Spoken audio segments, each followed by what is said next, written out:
fans, welcome to another Primeval review. I'm reviewing Series 4, Episode 5. So yeah, after a lack of Primeval content recently, I decided I better keep pressing on with the reviews, otherwise I'll never get them done. So yeah, Episode 5. The story, such as there is one, is that, the standard Primeval formula, there's an anomaly alert, and then the team have to go and fight it. Meanwhile, Emily has been captured by Ethan, so Matt makes a desperate attempt to rescue her. Also, Philip offers Connor a job at Prospero in a lab, which causes tension between Abby and Connor, as he does basically tells Abby and Matt about the job, and then in the end of the episode, he decides to take the job in secret alongside his current work, because he doesn't want to give up what he's doing at the moment. And yeah, there's this like random crocodile creature that they have to fight, and yeah, Philip is interfering in the team's jobs, basically. That's pretty much it. I mean, there's this whole other thing about the creature being kind of like some kind of mythos. They try and introduce this kind of mythos thing, and it just doesn't really work. Episode 5.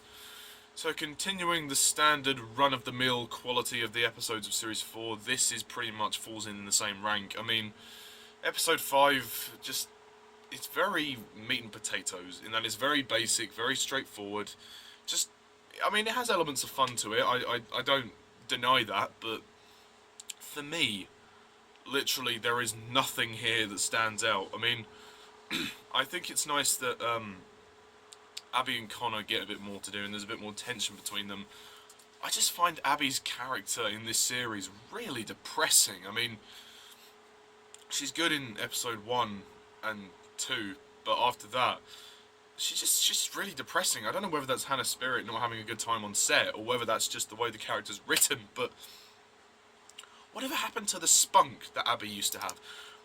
Whatever happened to her? Because she was such a character full of life, and now after Series 3, there's no life. She's such a lifeless character. I mean, I don't know what happened. Andrew Potts, to his credit, does try his best, but he can't really save the episode. I think Alexander Siddig deserves a mention for this episode. I think that's Philip. He's good. He's good in the scenes he's in. Yeah, and it's interesting to see how kind of nobody likes Philip. No one likes Philip. Jess doesn't get much to do. Where's Becca in the episode? Becca wasn't in it. Where was Becca? I was thinking, where the hell was Becca the whole time? Did Ben Mansfield go on leave at the time of the shoot? Because he wasn't in the episode. Which kind of baffled me, really. I thought he was in it. I don't know, but yeah. Also have the old man guy at the end who,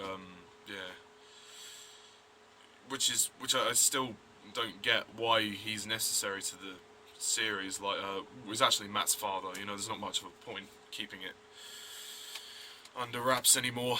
He's Matt's father. His name's Gideon, and he's like confiding in Matt about what to do and everything, and he's just like, what?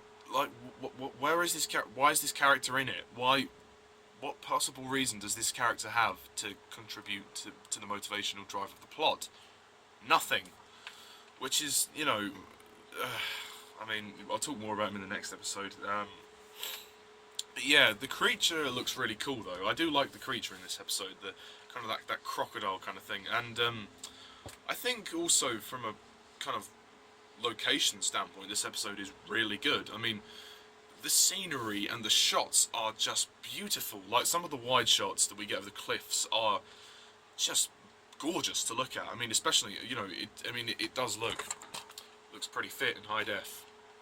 It really does. But there are some annoying shaky cam moments as well.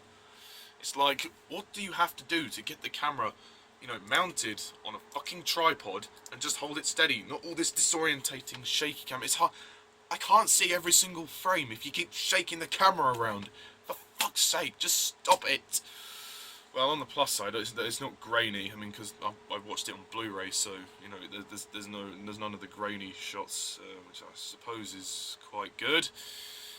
Uh, um, the opening sequence is not very good. It's just it's a very amateurish thing. I mean, it's recorded on like an amateur camera, and it's meant to be this really suspenseful. You know, the opening's just getting shit now. You know, ever since like episode 2 when they had chucked the creature down the toilet, it's like the opening scenes have become really bland and boring, and this one really is much in that category. It's just a very mediocre opening. You don't feel scared or like by it at all. I mean, it just, there's no thrill, there's no fear factor, there's no fear element. Ultimately, yeah, it's a bit boring, really. I mean, there's a couple of boring scenes as well. I don't really get why, you know, you had that, you know, old woman and her son or whatever it was. Yeah, they were pointless into the story. I know that he was kind of involved in the kind of the murder of the guy at the beginning, which was quite an interesting, you know, that should have been a very dramatic moment, should have been more impactful. But those characters, we don't care about those characters, and we don't see them much of the episode. So that really holds next to nothing for me. For me, anyway. I mean, but from a visual standpoint, this episode is really good, and it's like the cinematography is really good actually, like because of the scenery. The locations are fantastic, like near the cliffs and near the coast and whatnot. It's really quite nice to look at. I like the fact that Lester gets more involved in the action this time around. He basically does what Jess does, and he's talking to Matt, and he's on the computer, like doing what Jess normally does, which is nice. And Lester has some great comedy as well. We also see Ethan come back as well. I don't really get this whole Ethan subplot. It hasn't really got. It's the 5th episode out of the 7-part series, and this story so far has gone nowhere since episode 3. This subplot really doesn't add anything to the series to me. I mean, also it never gets resolved. I mean, by the end of the series, it never gets resolved.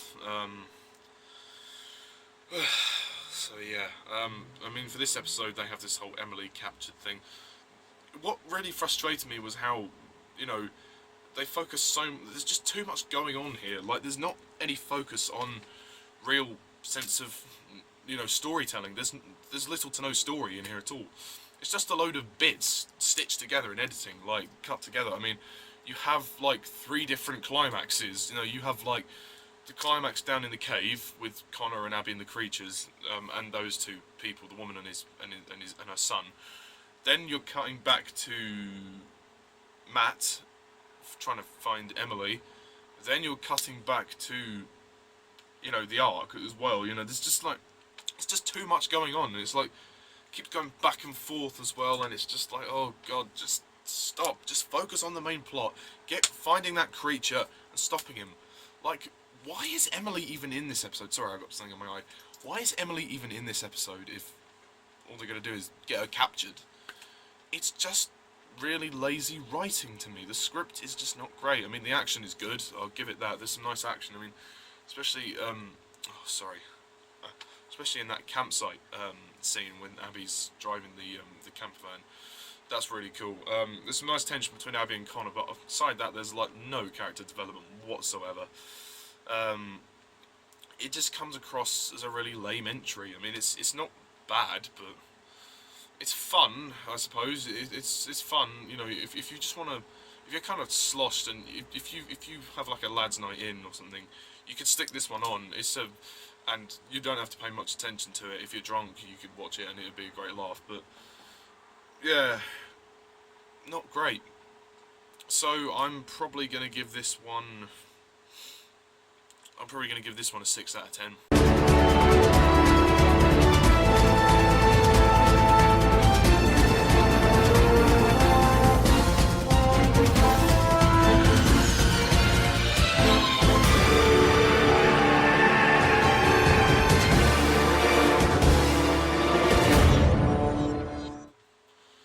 It had some good stuff in there, like some action and some great scenery, and the music is great too.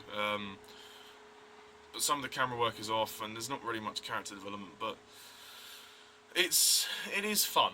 It is a fun episode, so I can't really knock it too much, and the creature really does does kind of enhance the episode a bit more.